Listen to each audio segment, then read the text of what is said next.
Menjelang pemilihan umum 2024, Partai Golkar justru diterpa gonjang-ganjing. Ada sejumlah pihak yang mendesak digelar musyawarah nasional luar biasa Partai Golkar dengan alasan kepengurusan saat ini tak mampu mengemban amanat Munas 2019. Lantas, bagaimana sesungguhnya soliditas Partai Golkar saat ini?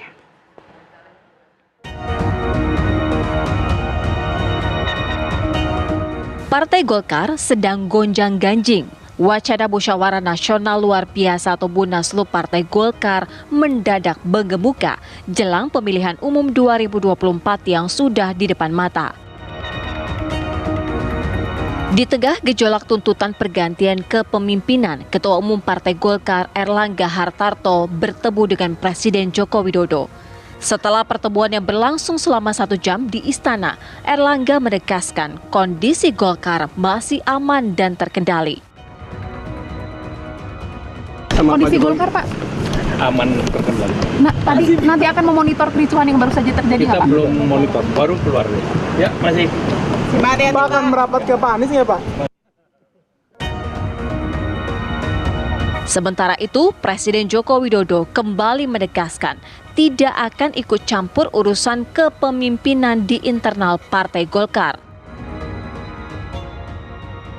Itu urusan internal Golkar.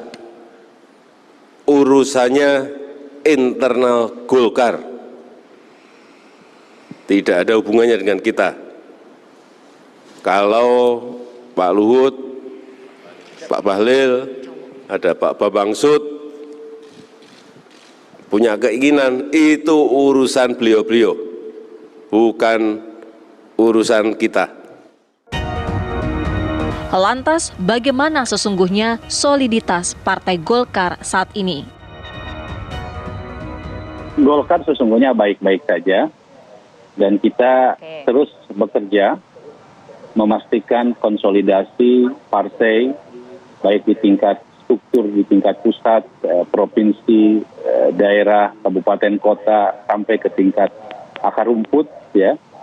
Karena jelas bahwa kita punya roadmap untuk kemenangan di dalam pemilu 2024. Dan saya kira apa yang desas-desus soal Munaslup, saya ingin tegaskan bahwa kami hingga saat ini struktur partai, baik di tingkat provinsi, kabupaten, kota, hingga ke tingkat bawah akar rumput, sesungguhnya kami sedang bekerja memastikan agar berbagai program yang telah ditetapkan baik melalui Munas atau melalui Rapim, Rapimda, dan berbagai kegiatan-kegiatan partai ini dipastikan berjalan sesuai dengan yang telah direncanakan. Nah, karena itu ketika ada isu soal Munaslup dan ada pihak-pihak yang melemparkan isu tersebut, saya kira merupakan sesuatu yang sangat tidak rasional di saat kita tinggal 200 hari lagi menjelang pemilu 2024, namun kemudian diisukan soal Munaslup. Apa ini tidak menimbulkan efek psikologis bagi rusaknya soliditas Partai Golkar? Pegabat politik Siti Zuhro menyatakan ada fenomena partai-partai politik kehilangan hak otonomnya di era pemerintahan Presiden Joko Widodo. Tak terkecuali Partai Golkar yang notabene adalah partai besar. Bahwa di internal Partai Golkar ini cukup solid karena memang dari DPD 1 maupun DPD 2 tidak ada cemluit suara untuk Munaslup gitu ya. Ganti ketum. Di tingkat DPD-nya. Nah, itu harus dicatat karena memang kalau DPD 1 dan DPD 2 yang mengusulkan itu ceritanya lain karena beliaulah pemilik suara gitu ya. Berarti ada manajerial atau leadership yang tidak benar kan gitu.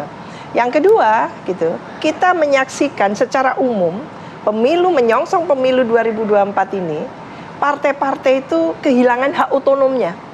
Jadi hak otonom partai itu kayak terkikis. Rasa percaya diri dari partai-partai itu kurang. Itu publik membaca seperti itu. Termasuk Golkar, partai besar loh Golkar. Iya, besar banget. partai tua loh, tertua bahkan gitu. Lah, jadi tidak menjamin. Tapi apa yang salah ini pada Golkar, kan gitu ya. Jadi sebagai publik tentu berharap partai-partai ini akan berperan penting dalam proses demokrasi, dalam menyongsong pemilu 2024 dan dalam penyelenggaraan pemilu 2024. Artinya apa? Artinya mungkin perlu ada evaluasi secara kritis ya. Apakah partai ini, Partai Golkar gitu ya, akan tetap mengedepankan ini doktrin kekaryaan yang artinya selalu ada di kekuasaan. Apakah dengan meletakkan standingnya sebagai selalu harus ada di kekuasaan itu yang membuat Golkar seperti ini posisinya? Itu pertanyaan mendasarnya, karena hampir setiap pemilu ada friksi gitu kan? Dan khususnya di eranya 2 periode Pak Jokowi ini, friksinya luar biasa. Pasca bubarnya Koalisi Indonesia Bersatu atau KIB, sejumlah kader Partai Beringin memang mulai mempertanyakan posisi ketua umumnya. Mereka mempertanyakan strategi Golkar karena hingga kini Partai Beringin belum juga mendeklarasikan capres yang akan diusung dalam Pilpres 2024 mendatang. Tim TV One mengabarkan.